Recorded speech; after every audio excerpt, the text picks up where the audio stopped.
आज की हमारी वीडियो है salient features of Magna carta की, जिसमें हमने क्या करना है कि यहाँ पे मैं ये स्क्रीन क्लोज करके दिखाती हूँ। पंजाब यूनिवर्सिटी का 2025 का जो एनुअल पेपर है, इसमें से question number 10 salient features of the Magna carta वाला सवाल मैं अटैम्प्ट कर रही हूँ। ये जो बाकी की वीडियोस हैं ये भी मैंने डाली हुई है यूट्यूब पे। अगर आप इनको भी देखना चाहते हैं तो यहाँ स्क्रीन पे जो आपको लिंक दिख रहा है, जैसे ही आप इस पर क्लिक करेंगे तो ये वीडियोस जो है प्ले हो जाएंगी, तो वहाँ से जाके आप देख लें। सही है। अच्छा, तो अभी हम स्टार्टिंग करेंगे salient features of Magna carta की। छोटा सा आंसर होगा, छोटा सा आंसर कितना होगा, कितना लिखना होगा, वो सारा हम आज की वीडियो में इस तो आप लोग देखते जाइएगा कि किस तरह से इसको लिखा जाएगा।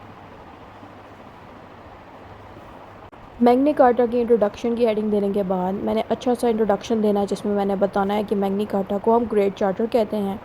यानी कि ये बड़ा ही इम्पोर्टेंट और बड़ा पुराना डॉक्यूमेंट है जो कि 1215 के ज़माने में बनाया गया था। ये अंग्रेज़ों की हिस्ट्री का एक डॉक्यूमेंट है।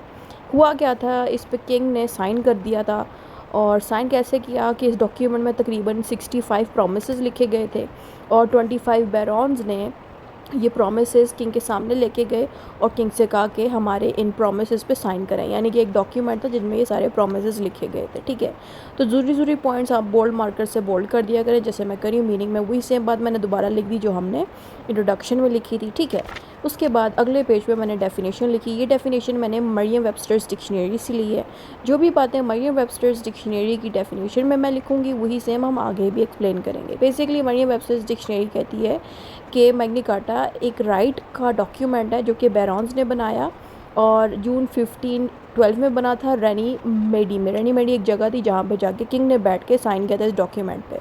फिर मैंने रीज़न बताया कि मैग्ना कार्टा क्यों बनाया गया, क्योंकि जो किंग जॉन था वो काफ़ी बुरा किंग था। उसने लोगों पे टैक्स लगाया, ख़ास तौर पे बैरॉन्स पे, जो कि अमीर लोग थे उस इलाके के, उनको बैरॉन्स कहते थे, उन पर ज़्यादा टैक्स लगाया, जिसकी वजह से बैरॉन और आम पब्लिक बहुत तंग थी किंग से। तो ये सारी बातें मैंने इन 4 पॉइंटों पे लिखी हैं।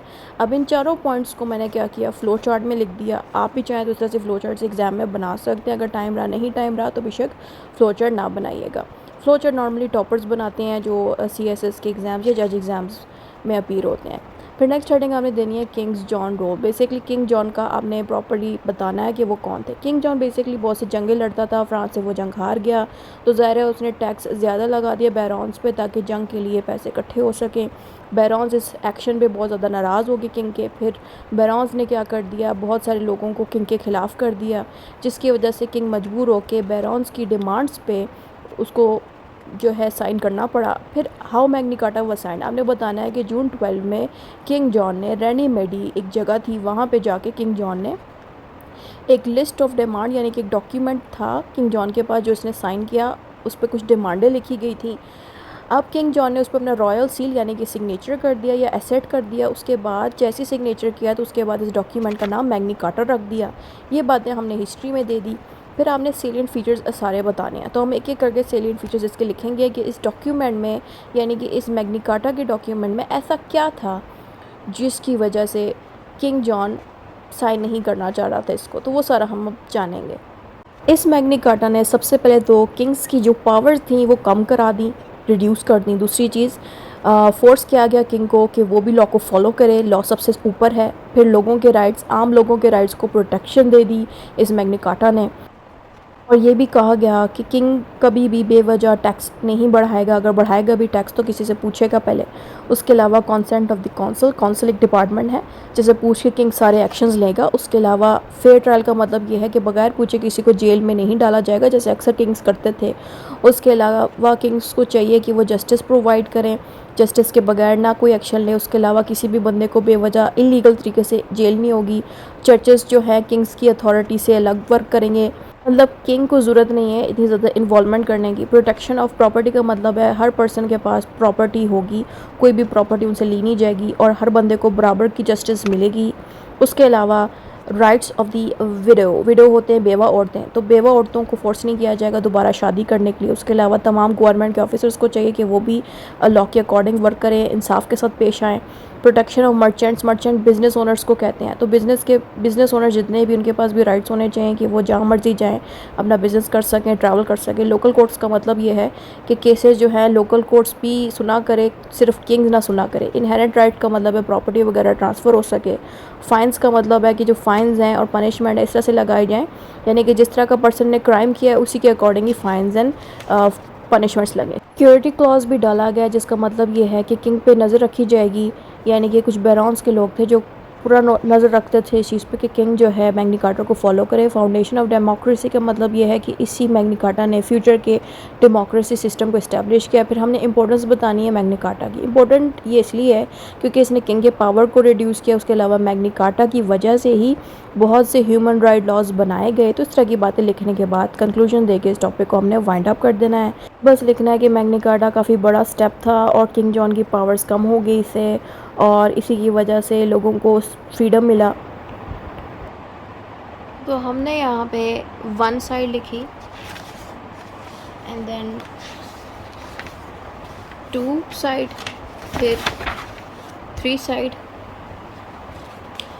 फिर ये 4 साइड, पूरा पेज 4 साइड, ये side number 5, side number 6 and 7 side, यानी कि हमने 7 साइड्स का ये आंसर लिखा है। तो अगर 7 साइड्स है तो समझ लें ये 3.5 पेज बनता है। 3 पेजेस की 6 साइडें होती हैं, तो हमने यहाँ पे 7 साइडें लिखी, तो हमने कितनी साइडें लिख ली? 3.5 साइड, ठीक है। तो इतना लेंथ का अगर आपने आंसर लिखना है तो भी आराम से आप लोग पास हो जाएंगे, पासिंग मार्क्स से ज़्यादा भी आ जाएंगे। लेकिन अगर आपने इस आंसर की लेंथ बढ़ानी है तो आप इसमें कॉमन लॉ के डेफिनेशन, कॉमन लॉ की मीनिंग, क्योंकि ऑफ कोर्स ये मैग्ना कार्टा इंग्लैंड से लिया गया, इंग्लैंड की हिस्ट्री का एक पार्ट है, तो जो कॉमन लॉ है ज़ाहिर है वो भी इंग्लैंड के लोगों ने बनाया था। तो Magna carta basically common law की हिस्ट्री का पार्ट है ये।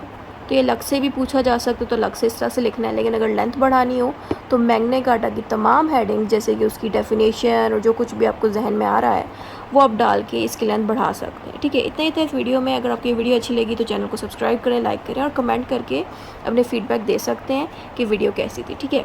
उसके बाद बाकी की वीडियोज़ आपको चैनल पर मिल जाएंगी। खुदा हाफिज़।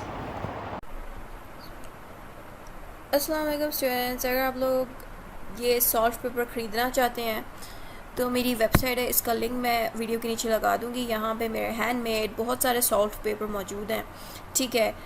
मज़ीद इस वेबसाइट को अपडेट किया जाएगा क्योंकि जो जो सॉल्व पेपर बनते जाएंगे वो सारे इसमें डाल दिए जाएंगे। तो डिफरेंट इंस्टीट्यूट, चाहे IUB इंस्टीट्यूट हो, KPK, सिंध, जो भी स्टूडेंट्स हैं उनके पेपरों को इस तरह से हैंडमेड प्रॉपर्ली सॉल्व करके यहाँ डाला जाएगा और हर पेपर की प्राइस यहाँ नीचे लिखी मिलेगी, ठीक है। तो इस तरह से आपको फुल कंप्लीट सॉल्व पेपर मिल जाएगा, ठीक है। तो इतना ही था इस वीडियो में। अगर आपको ये पेपर्स ख़रीदने हो तो आप वेबसाइट से जाके ख़रीद सकते हैं। खुदा हाफिज़।